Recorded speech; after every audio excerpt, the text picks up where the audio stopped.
என்ன மாம்ஸ் ரொம்ப சீரியஸா திங்க் பண்ணிட்டு இருக்கீங்க? என்ன விஷயம்? ஒண்ணுமில்ல, ஒரு 5000 ரூபாய் பணத்தை காணும்டா. 5000 ரூபாய் காணாமா? ம். எப்ப? நேத்து ராத்திரி. என்ன மாமா 5000 பேருக்கு யூனியன் லீடருங்கிறீங்க, ஒரு 5000 ரூபாய் பத்திரமா வைக்க தெரியாது? அறிவில்லை உங்களுக்கு? எடுத்தவன் யாரும் கண்டுபிடிச்சீங்களா இல்லையா? கண்டுபிடிச்சாச்சு. அப்புறம் என்ன தூக்கி போட்டு மீச்சு காசு வாங்க வேண்டியதானே? என்ன சொந்தக்கார பையனா இருக்கு, அத கொஞ்சம் என்ன யோசனை பண்ணு. பெரிய சொந்தம்? கலாணி கிட்ட போய் சொந்த பந்தம் பாத்துக்கிட்டு அதிக மாமா அவனை ஓட்டு தள்ளிலாங்கிற. போடணும். நீயே சொல்லி போட்ட அப்புறம் என்ன யோசனை? ஏய், நான் தான் மாமா எடுத்தேன். நான் தான் மாமா. இது ஏன்டா முதல்லயே சொல்லல? அது மாமா சும்மா தமாசா இழுத்து பார்த்தேன், முடியல. சரி, எடுத்த பணத்தை என்ன பண்ணுன? அதான் 5000 ரூபாய்க்கு வெள்ளி வாங்கினேன். அதுல ஒரு சின்ன சிக்கல் ஆயிப்போச்சு. என்ன சிக்கல்? சரியா? சிங்கப்பூர்ல இருந்து என் மச்சனை கொடுத்து விட்டது. இந்த பாரு 50,000 ரூபாய் வெள்ளி 5,000 ரூபாய்க்கு தரேன்.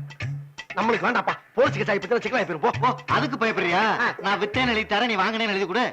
அப்படியா? ஆ. இதுவும் கரெக்ட் தான், எழுதி கொடு. அப்புறம் என்னந்தா என்ன எழுதிய வச்சிருக்க? உங்க கடைக்காரங்க பூரா அப்படித்தானே கேக்குறாங்க. கேக்குறாங்களா? ஆமா. நம்ம வியாபாரி அப்புறம் புத்திசாலியா? கையெழுத்த போடு. பணம் இந்த வாங்கி 5000 வாங்கி. இப்படி இப்படி. கொட, கொட, கொட, கொட, கொட, கொண்டாங்க. இந்தா பிடிச்சுக்க. செங்கல். கேனப்ப. இது எதுக்கு? ஏமாந்ததுக்கு. அப்ப சரி. திருடிட்டு போன பணத்துல ஏதோ மாப்பிள பொழைச்சேன்னா விட்டுருக்கலாம். அதை விட்டுட்டு ஒத்த செங்கல 5000 என்றா கை வாங்குற? நீங்க ஒண்ணும் ஏய், இல்லம்மா.